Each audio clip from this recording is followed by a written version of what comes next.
es que tras las fuertes declaraciones de Ramón Fonseca Mora y que pues han convulsionado el país, tenemos reacciones ya. Con nosotros está Richard Morales, él es politólogo y miembro del FAT. Bienvenido a Next Noticias. Richard, quisiera arrancar pues conociendo su opinión al respecto de esta lista de donantes que se ha revelado por parte del Tribunal Electoral. ¿Qué opinión le merece?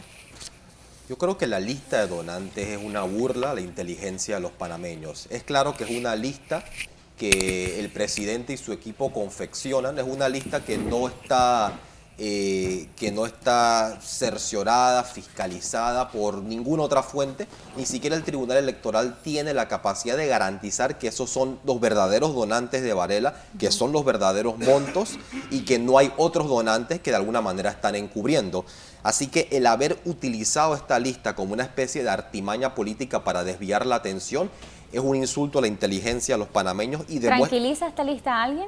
Yo creo que a nadie. Yo creo que solamente termina por profundizar aún más la crisis, porque a ningún pueblo le gusta que lo irrespeten. Y en este momento el presidente y su gobierno están irrespetando al pueblo, tratando de hacernos entender que esos son sus donantes, cuando la mayoría de los ciudadanos están muy claros de quiénes son los que están detrás de este gobierno. Tras estas declaraciones del ex ministro consejero Ramón Fonseca Mora, hay quienes califican lo que está sucediendo en el país como pues una clara señal de que la justicia panameña alcanza a todos, de que se había criticado mucho al gobierno por no investigar a Ramón Fonseca Mora, pero que aquí están los resultados. Hay quienes hablan de una falta de credibilidad y otros son más contundentes o más radicales y dicen que el país está viviendo una crisis institucional. ¿Cómo califican ustedes la situación que está viviendo el país en este momento? Creo que esta es una crisis institucional que tiene varias décadas acumulándose, es una crisis que alcanza a las altas cúpulas de los partidos políticos tradicionales, a los sectores económicos vinculados a este gobierno y a los anteriores gobiernos, y es una crisis que solo tiene una solución que tiene que ser democrática, que tiene que ser popular, que pasa por una asamblea constituyente originaria. Ahora, en un momento de crisis, cuando es el propio sistema el que de alguna manera está en crisis, ese sistema que mantiene privilegios, que mantiene intereses, ellos van a intentar pactar y negociar para mantener el sistema como está y mantenerse ellos en el poder. Lo que estamos viendo ahora con ciertos grupos de la sociedad civil, con ciertas figuras que están saliendo, son estos intentos de reacomodar el sistema, una especie de salida negociada que les permita mantener su sistema de privilegios en pie, ese sistema corrupto, y asegurar ellos su poder. Por eso lo que están haciendo ahora es buscando chivos expiatorios. Ahora, ¿no es muy radical esto de llamar a una constituyente por la vía originaria? Escuchaba yo comentarios del ingeniero Blandón la semana pasada y decía, es que de ocurrir algo similar, aquí ninguna fuerza política o ningún partido está preparado para asumir entonces de no continuar este gobierno. Es que no debería asumirlo ningún partido, tiene que asumirlo el pueblo panameño de manera organizada, de manera movilizada, de manera consciente. Ningún partido ninguna dirigencia tradicional tiene ahora la capacidad de liderar al pueblo porque no tienen la credibilidad para ello. Una constituyente significa que el pueblo que ha sido históricamente excluido, es quien asume la condición de soberano. ¿Es realizable una constituyente del modo que ustedes lo plantean? Yo creo que sí. Pero para ellos es indispensable creer en el pueblo y creer en la capacidad del pueblo de decidir por sí mismo qué país quiere y cuál quiere que sea su destino. Hay sectores que no creen en el pueblo y más allá de no creer en él, le temen. Tienen temor de las fuerzas populares, tienen temor que aquellas personas que han sido históricamente marginadas y excluidas se den cuenta, por un lado, la verdad de este sistema, hasta dónde llega la corruptela, hasta dónde llega la podredumbre de años y años de haber estado saqueando y vendiendo al país, y por el otro lado que ese pueblo se levante y reclame verdaderamente su derecho sobre este país. Y ese temor los ha llevado incluso a plantear dos opciones distintas. Una, la que ya mencioné, ese pacto, esa salida negociada, y la otra, la de esta comisión internacional independiente que están buscando. Esto que básicamente se están pidiendo intervención extranjera para imponer una solución que sea favorable a ciertos intereses. ¿Está ligado esto con el 245, por ejemplo, que se busca aprobar ya en tercer debate? Sí, y uno, al ver qué sectores están apoyando las diferentes medidas, vemos que son los distintos proyectos que tiene cada uno para tratar ellos de mantenerse en el poder.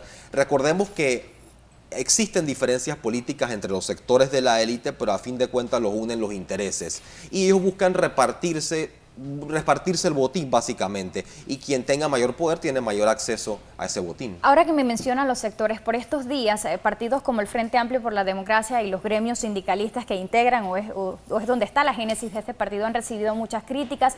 Movin, por ejemplo, habla de cómo se estarían financiando estos sindicatos. Hubo unas declaraciones del secretario general del PRD, Pedro Miguel González, en las que habló en cifras de 100 millones de Odebrecht financiando sindicatos como el Suntrax y demás. ¿Qué tienen que decir ustedes al respecto?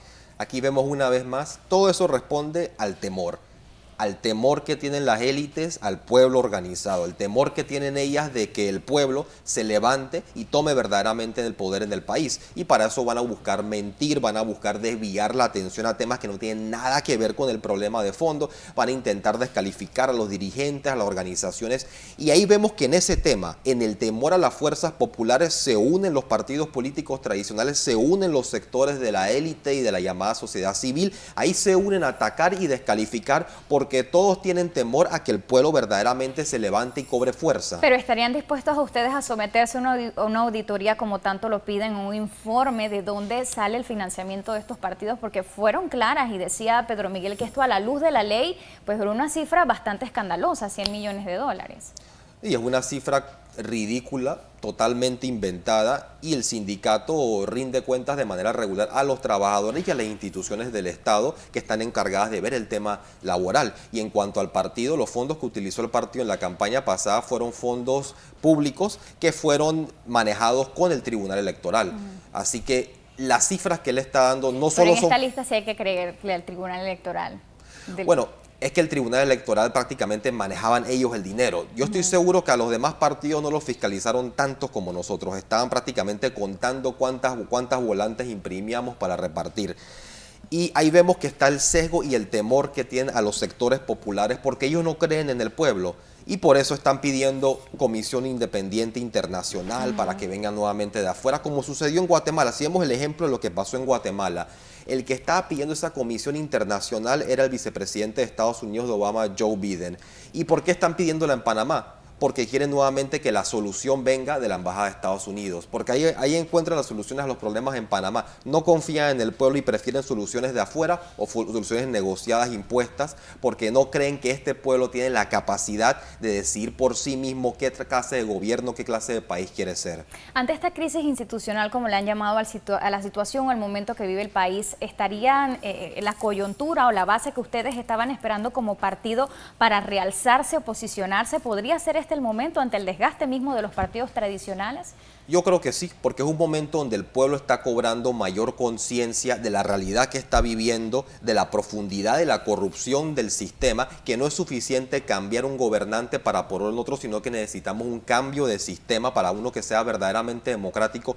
Y en una situación donde hay un nivel mayor de conciencia en el pueblo, podemos tener mayor poder como partido político, porque a diferencia de los demás partidos no dependemos de las prebendas y del clientelismo, dependemos de un pueblo con conciencia que esté dispuesto a votar por una opción que lo representa. ¿Pedirían ustedes que se elimine el financiamiento privado, reformas electorales claras? ¿Qué piden respecto a esto para que no se repita?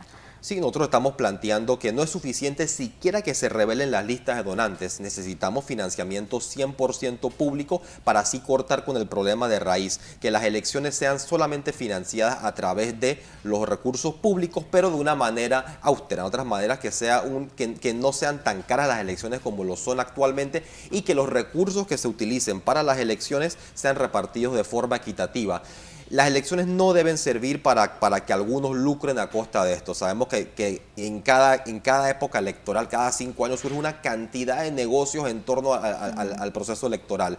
Creo que el pueblo quiere unas elecciones que sean muchas más austeras, que no se manejen tantos recursos y que lo que haya se reparta con equidad entre todos y que sea una verdadera batalla de ideas y no de chequeras. Bueno, de la misma lista vemos que de donantes hay varios ministros, los movimientos estos que emergían del pueblo como Movin y demás. Antes de finalizar esta entrevista, ustedes están planeando otra serie de manifestaciones, ya lo vimos el mismo viernes, calles trancadas, la gente estaba histérica, en Ciudad Capital no se podía transitar, en el interior del país también. hubo cierres. ¿Tienen planeadas otra serie de manifestaciones para esta semana? Sí, vamos a mantenernos activos en las calles del país, en los espacios públicos. Vamos a estar el lunes haciendo, hoy lunes, una concentración frente a la Asamblea Nacional. Mañana tendremos un encuentro de dirigentes a las 4 de la tarde en el Auditorio José Dolores Moscote. El jueves vamos a repetir esa gran marcha que hicimos la semana pasada y vamos a mantenernos activos movilizándonos porque sabemos que en el momento que dejamos de presionar ellos van a empezar a pactar entre sí y para proponer una salida que mantenga vigente los problemas de la crisis. Nosotros proponemos que antes de que ellos logren negociar entre sí, engañando y encubriendo el problema, nosotros tenemos que seguir movilizando al pueblo para que pueda de verdad desbordar y rebasarlos. Tenemos que finalizar, pero hay gente que no ve con buenos ojos estas manifestaciones. ¿Qué le tiene que decir en breves segundos?